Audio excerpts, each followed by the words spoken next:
Sustainable security is the pursuit of our security over time, over the long term. To achieve sustainable security, we need to operate on all cylinders: defense, diplomacy, and development. The trick is not simply that you have each of these three instruments, but to find ways to have synergistic cooperation amongst them in such a way that the whole really is greater than the sum of its parts. I think one of the things about the 3Ds project, the diplomacy, development, and defense, is an understanding that we're inherently a globalized world, and to the extent that other countries are insecure or unstable, so are we. You don't want to wait 25 years and say, I wish we had done that. We have to answer. First off, we have to ask the first order question: what is security?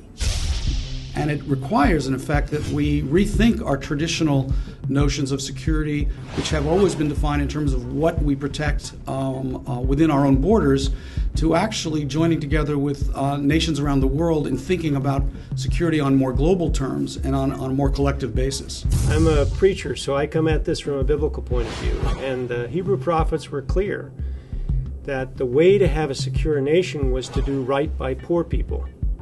If you didn't do right by poor people, God would come in judgment.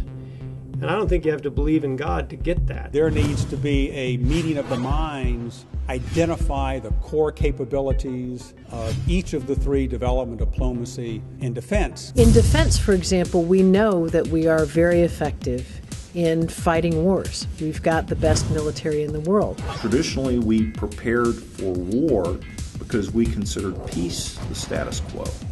So now if we look at persistent conflict as the status quo, why aren't we looking for ways of waging peace? Why aren't we looking for that perpetual peace? Spent a lot of time in the Pentagon trying to figure out what capabilities you need.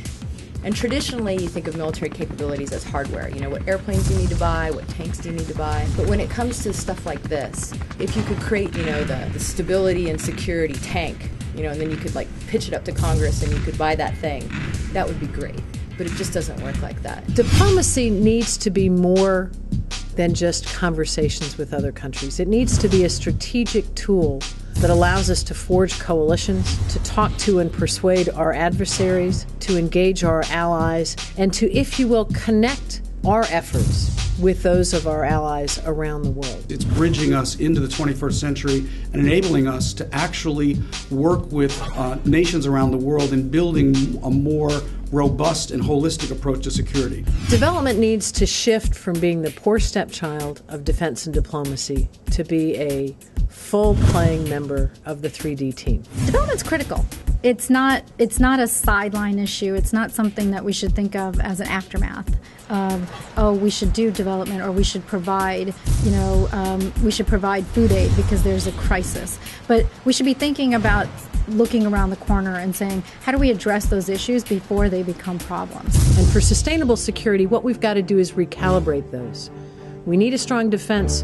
We need ramped up and nimble diplomacy, but we also, and very significantly, need a very robust development capability. It's not enough to win the war. You also have to secure the peace. You can't do that unless basic civilian services are restored, unless governance is restored, and unless people have a stake in rebuilding their future. If our society is ethical, if our world is ethical, it will have moral authority and it will be more stable. It's our time to have the vision. It's our time to have the awakening, to show that America is an intellectual and a moral leader in security, and I think we can do that.